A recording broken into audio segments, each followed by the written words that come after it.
Okay, so good evening, and thanks for joining us, and thanks to those watching on demand. We are Barnthorne Publishing. We're a recently established publishing company. We have a lot of authors in the military history, the kind of genre, but we're pleased that we're kind of expanding, ever expanding. And example of that is Debra Croft, who joins us this evening to talk about her um, compilation of short stories, which we're gonna talk more about. So Deborah, do you want to start by introducing yourself and talking a little bit about your kind of background, etc.? Yeah, yeah. Well, mainly I started writing during lockdown, really, because I was still working at the time, but I was working part-time from home. And I suppose, as a lot of other people did, you got bored because there was nothing else to do. So I just had this idea for this book. It was a kind of tongue-in-cheek idea about a spy called Jamie Bond. And I just started writing little stories about him, just to amuse myself, really. And then shortly after that, I retired. And then started looking for like a writing group because I enjoyed doing these little stories. So I joined the writing group, and since then, that's really where all the stories have come from. Yeah. So tell us a bit more about the writing group then. How does that work? There's about 12 of us. We meet once a week for 2 hours. The tutor gives us a subject to write about, and then we can make it about anything we want. We can write a poem, we can write a short story, just anything that comes to mind, really. And just so happened that a lot of my stories that I made up had a twist at the end of it, and it became. We've all got our little ways of doing things, the ways of writing. Some of them just write poetry. Some of them just write real life stories about themselves and things like that. Mine always ended up with a bit of a twist at the end of it, and they all said they enjoyed waiting for the twist to come. So that's where it came from. Oh, that's great. So it literally was that these stories. There's 12 stories in this book, and they've obviously you've generated those over a period of time, and then you've picked your best stories, and then we've packaged them up in a bit of a twist. Mm-hmm. And I mean, some of the examples of the type of things that they'll give us subjects for. I've got one called "Clothes Maketh the Woman," and for that, it was the subject was outward appearances and how they can influence other people. So that was the subject that we were given to write about, and then that's where "Clothes Maketh the Woman" come along from. Another one, "Can You Keep a Secret?" We had to just pick out a different genre from a bag full of genres and write in that way.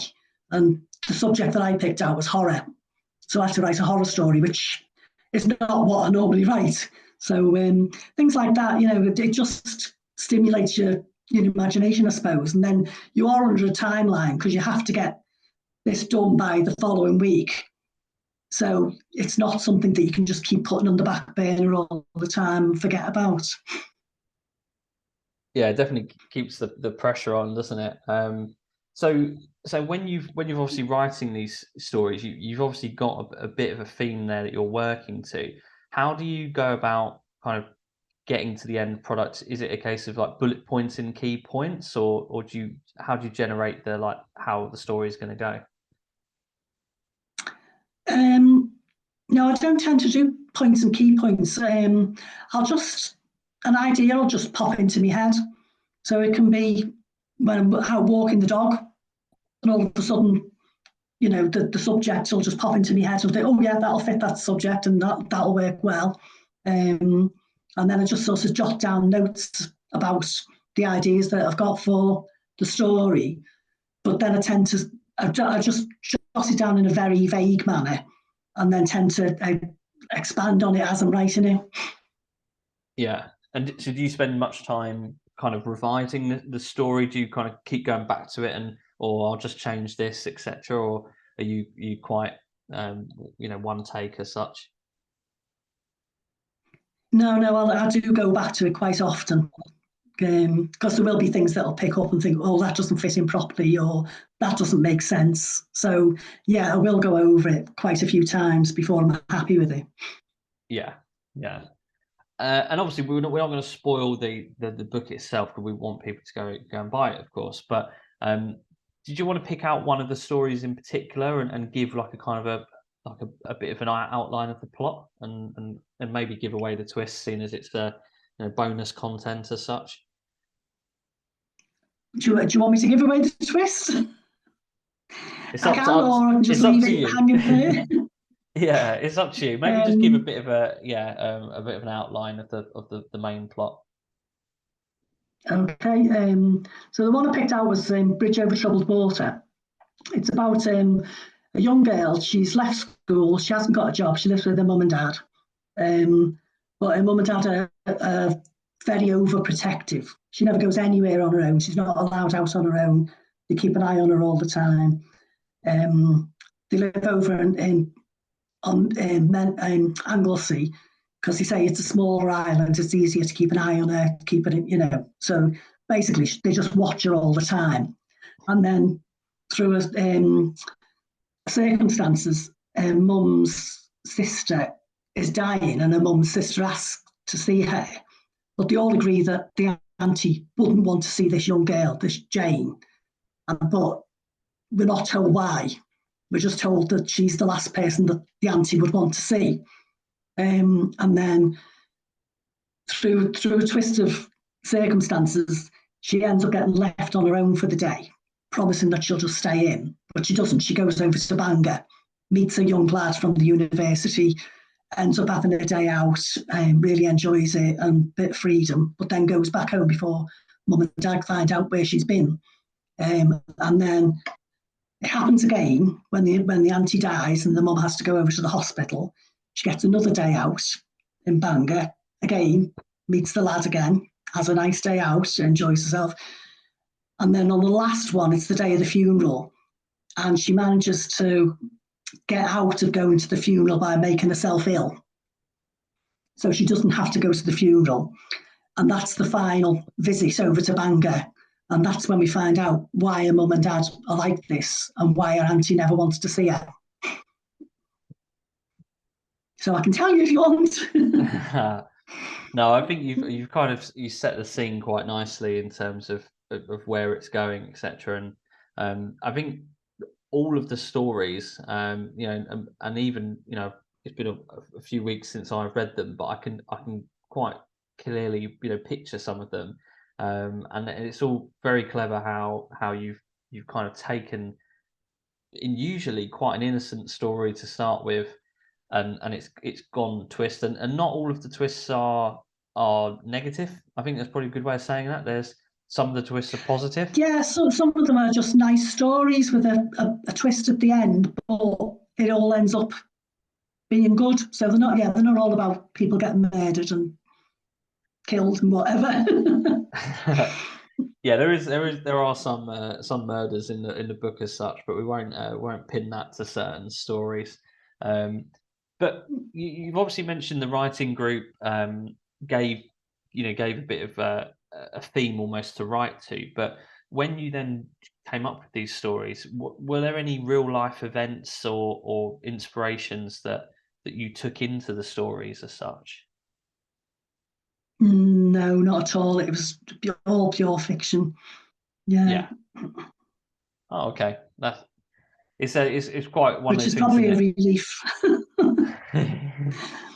Yeah, well, from a copyright perspective, it is. I mean, if we'd been publishing Jamie Bond, we might be a bit worried, but um, so obviously you're still a member of the writing group, and you're meeting up with them this week. So they're obviously going to be Mhm. keen to hear how this process went for you. Obviously, I know how Barn Fawn works, but do you want to just say a little bit about how we went about the process, like from getting in touch with us, etc.? Yeah, yeah. Well, it was a mutual friend of Neil's and mine. And I mentioned to her that I was writing short stories, and she asked me to send her some so she could read them. And then she got in touch with me and said, "Oh, I know somebody in publishing. You might be interested in it." So I got in touch with Neil and just said, I really wasn't expecting anything because I just thought short stories, people are looking for a book or whatever. And then Neil got back to me and said, "Yeah, we're interested in writing doing a book of short stories." So that was where it all started, really. Yeah, yeah, and so obviously we jumped on a Zoom, obviously appropriately, and discussed obviously the concept, and you sent over the stories. Initially, I think you sent us some of them, and then we got obviously signed the agreement, and then you sent over the rest of the books as well. So sorry, the stories for the book. Um, so yeah, we then obviously compiled those, and I think we kept them, as they were. The order you'd picked out worked really nicely, and then we Mm-hmm. put it through our editing process, and then we got the cover designed as well. So, which looks really really cool. So Yeah, I like the cover. yeah, it does stand out. It kind of it's nice kind of color scheme to it. So our designer's done quite well there. So Mm-hmm. have you have you got any plans for any future books? Obviously, you're still part of the writing group, so there's going to be other short stories on your writing desk. I've not really thought about it, to be honest, but I think now when I write a story, I always have in the back of my mind, kind of because the stories that I initially sent to you were quite short, because obviously we only have a limited time in the writing group. So I had to go back and rewrite them and expand on the story, um, fill in the details that were missing. So now whenever I write a story, I've always got it in the back of my mind that I can, I'll pick out the ones that I can expand, and I think I can make a better story out of it, make more details in it, that type of thing. So it is always there at the back of my mind now when I write the stories that can I make a longer story out of it? Yeah. So I mean, have you thought about writing a longer story altogether in the sense of like a more of a traditional length book rather than a short story? Is that something you've considered? Up to now, no, I would like to. I think it's just getting the right ideas to be able to do that, really. Hmm. But yeah, I'd like to have a go at writing a short novel or something. So yeah, it could be something that I have a look at in the future.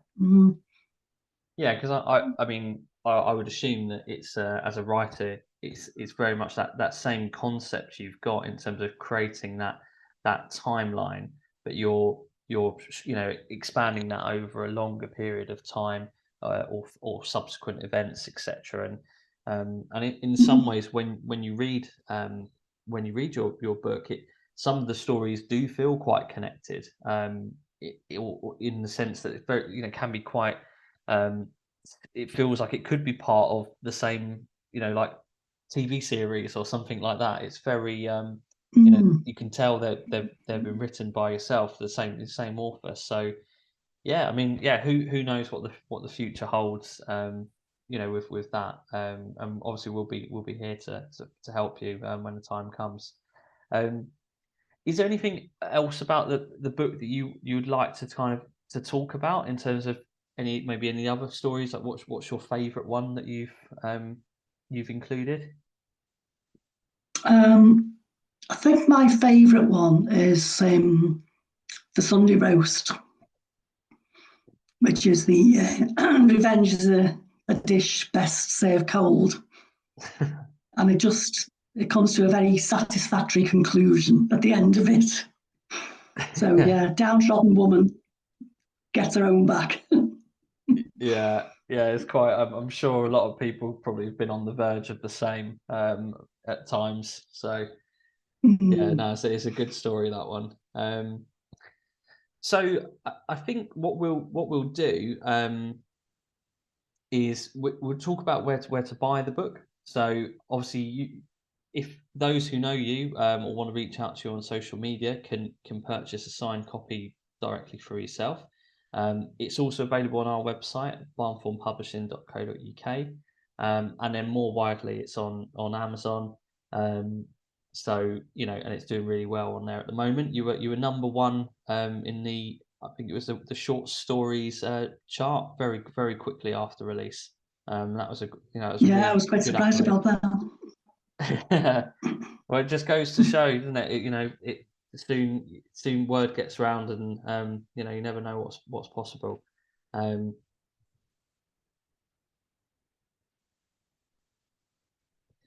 Well, that's brilliant, Deborah. It's been great to talk to you about the book, having read it obviously before it's gone to release, and you know, understanding a bit more about how you've gone on your journey of becoming a first time author, which is something we're really keen to support. Um, and it's a great genre because you can deliver such short individual stories, and in this case, they've all got their own little twist. But yeah, no, thank you very much for your time, and for those that have joined us, thank you for joining us, and we look forward to seeing you again soon.